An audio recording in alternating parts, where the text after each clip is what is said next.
നമസ്കാരം, എല്ലാവർക്കും കേരള റെസിപ്പിയിലേക്ക് സ്വാഗതം. ഇന്നത്തെ നമ്മുടെ ഡിഷ് പഴുത്ത ഏത്തപ്പഴം വെച്ചിട്ടുള്ള ഒരു സ്വീറ്റ് ഡിഷാണ്. അതെങ്ങനെ ഉണ്ടാക്കാമെന്ന് നമുക്ക് നോക്കാം. ഇവിടെ 2 പഴുത്ത ഏത്തപ്പഴം എടുത്തിട്ട് ഇതുപോലെ കഷ്ണങ്ങളാക്കി നുറുക്കിയിട്ടുണ്ട്. അതിനുശേഷം ഇതുപോലെ ഒരു പാത്രം എടുത്തിട്ട് നമുക്കത് ഇതിലേക്ക് ഇട്ട് കൊടുക്കാം. ഇത് തേങ്ങാപ്പാലാണ്. ഇത് കട്ടി തേങ്ങാപ്പാല്, ആദ്യത്തെ പാലാണിത്.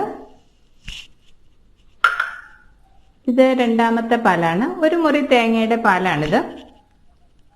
ഇത് രണ്ടാമത്തെ പാൽ ഒഴിച്ചിട്ട് നമുക്കിതൊന്ന് വേവിച്ചെടുക്കാം. നമ്മളൊരു 3/4 ഗ്ലാസ് തേങ്ങാപ്പാൽ ഒഴിച്ചിട്ട് നമ്മളിതൊന്ന് വേവിച്ചെടുക്കുകയാണ്. ഇത് മൂടി വയ്ക്കാം. തീ ഒരു മീഡിയം ഫ്ലെയിമിലിട്ടേക്കാം. ഇതൊന്ന് വെന്ത് വരട്ടെ. ഒരു 2 മിനിറ്റ് തിളച്ചിട്ടുണ്ട്. ഇത് വെന്തുകൊണ്ടിരിക്കുകയാണ്. ഇടയ്ക്ക് നമ്മൾ ഇതുപോലെ ഒന്ന് ഇളക്കി കൊടുക്കണം. ഈ പാല് തേങ്ങാപ്പാലിൽ കിടന്ന് നല്ല രീതിയിലൊന്ന് വേകട്ടെ. ഇത് വെന്തുകൊണ്ടിരിക്കുകയാണ്. ഇടയ്ക്ക് ഇതുപോലെ ഒന്ന് ചുറ്റിച്ചു കൊടുക്കാം.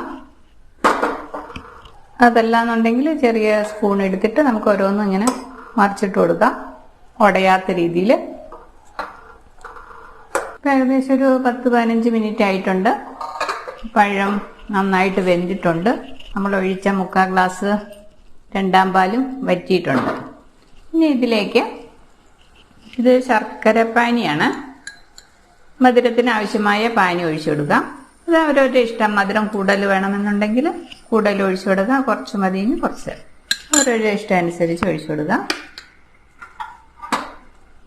ഇതൊന്ന് ഇതിലേക്കൊന്ന് പിടിക്കട്ടെ,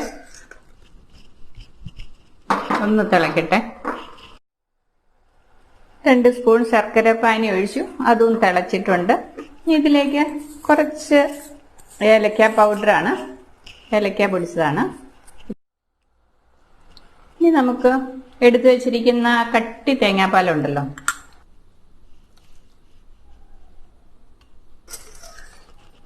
ഒന്നും ഇത് തിളയ്ക്കൊന്നും വേണ്ട. ഇനി ഒരു ഡിഷിലേക്ക് മാറ്റാം. ഈ സമയത്ത് മധുരമൊക്കെ കുറച്ചും കൂടെ വേണമെന്നുണ്ടെങ്കിൽ നമുക്ക് ഉരുക്കി വെച്ചിരിക്കുന്ന ശർക്കര നീരൊഴിക്കാം. ഇപ്പം മധുരമൊക്കെ പാകമാണ്. നല്ല ടേസ്റ്റാണ് ഈ ജ്യൂസിന്.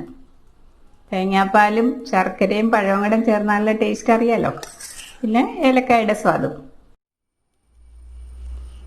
അങ്ങനെ banana coconut milk sweet ready ആയിട്ടുണ്ട്. നല്ലൊരു ടേസ്റ്റാണ്. തേങ്ങാപ്പാലും ശർക്കരയും പഴവും കൂടെ ചേർന്ന് കഴിഞ്ഞാൽ നല്ല ടേസ്റ്റാണെന്ന് എല്ലാവർക്കും അറിയാലോ. എല്ലാവരും ഒന്ന് ട്രൈ ചെയ്ത് നോക്കണം. നന്ദി.